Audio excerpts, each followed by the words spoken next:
வணக்கம். இது ஹிந்து தமிழின் முக்கிய செய்திகள். கருப்பு பணத்தை மீட்டெடுப்போம், வேலை வாய்ப்புகளை உருவாக்குவோம் என அளித்த வாக்குறுதிகளை நிறைவேற்றுவதை விடுத்து மதமாற்றத்தில் அரசு கவனம் செலுத்தி வருவதாக நாடாளுமன்றத்தில் எதிர்க்கட்சிகள் குற்றம் சாட்டியுள்ளன.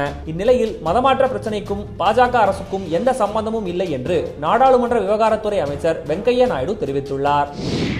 குடும்ப அட்டையில் உள்தாளை இணைத்து பெறுவதற்கு காலக்கெடு ஏதும் நிர்ணயம் செய்யப்படவில்லை என்று தமிழக அரசு அறிவித்துள்ளது. இன்று நடைபெற்ற ஆய்வுக் கூட்டத்தில் பேசிய அமைச்சர் காமராஜ், குடும்ப அட்டையில் உள்தாள் இணைப்புக்கான காலக்கெடு ஏதும் நிர்ணயம் செய்யப்படவில்லை. பணிகளை துரிதப்படுத்தி பொதுமக்களுக்கு எவ்வித சிரமமும் இன்றி இதனை விரைந்து முடிக்க வேண்டும் என்று அலுவலர்களுக்கு உத்தரவிடப்பட்டுள்ளதாக கூறினார்.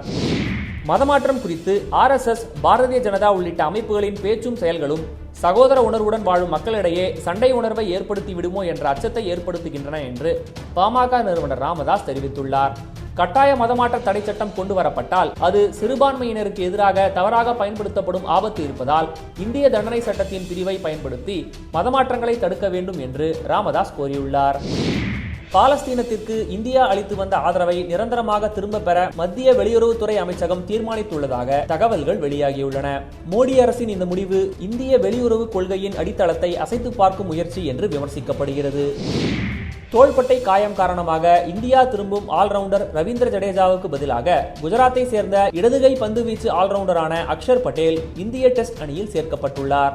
இவர் ஏற்கனவே இந்திய ஒருநாள் அணியில் தேர்வு செய்யப்பட்டிருந்தார். மேலும் விரிவான செய்திகளுக்கு tamilthehindu.com இணையதளத்தை பார்க்கவும். நன்றி.